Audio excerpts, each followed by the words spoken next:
America became a more dangerous place in 2020. Murders were up 30% across the country, led by Democrat-run cities like Chicago, New York, and Seattle.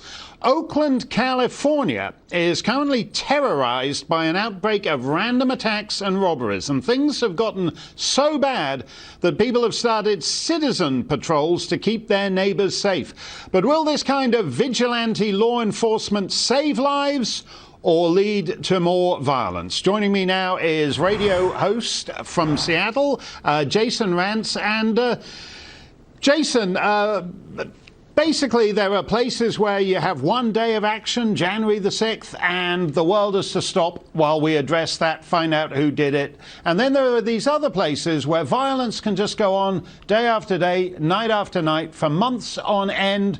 And it's just a normal feature of life out on the West Coast particularly. Yeah, and it's a sad reality for a lot of people who live in these cities who have to deal with it. Citizens should not have to create their own patrols, be it in Oakland or anywhere else. They should have a fully resourced police department to do the work for them. This is not safe. On the one hand, I do appreciate people going out into the community, because the more people who are visible, who show up and say they care, the better it is. But these are not folks who are trained. These are people who do not know how to de-escalate, which is exactly what the activist community has been demanding. So unfortunately, it could end poorly for these individuals who obviously are well-intentioned. What we need to stop doing is embracing this culture that has been attacking police and policing. Because when you look specifically at what's going on in the city of Oakland, that's exactly what's happened. You've had a murder last month every other day in the city of Oakland. And what's happened at the exact same time? You've had a city that has embraced the defund police movement. What have they done? They've cut the bicycle and foot patrols. They've cut the community resource teams that patrol the neighborhoods. Kind of weird. Yeah, it is weird. We were talking, Shannon Bream and I, a couple of minutes ago about incitement.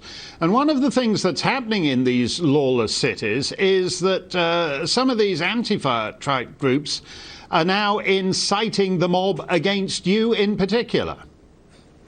Yes, they are. I mean, they do it to a lot of folks who actually go into the mob when they're out on the streets and they're committing their acts of vandalism and other violence.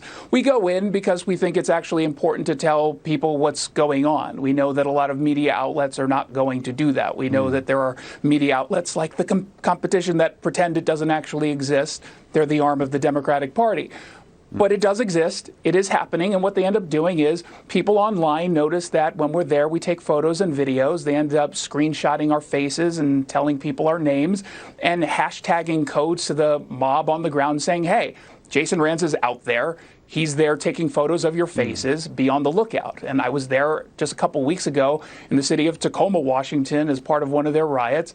I heard my name being discussed. I thankfully was undercover in the sense that we're in the middle of a pandemic, so I can cover my face. I had a beanie on. You couldn't really tell it was me. But I mean, they do that with the intent to harass, intimidate. And yes, I've seen folks who are trying to uncover this sort of thing getting assaulted.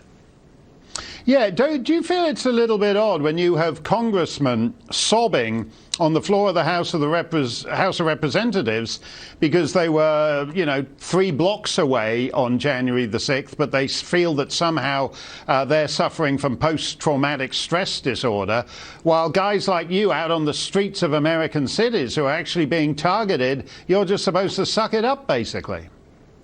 Yeah, the thing here's the issue.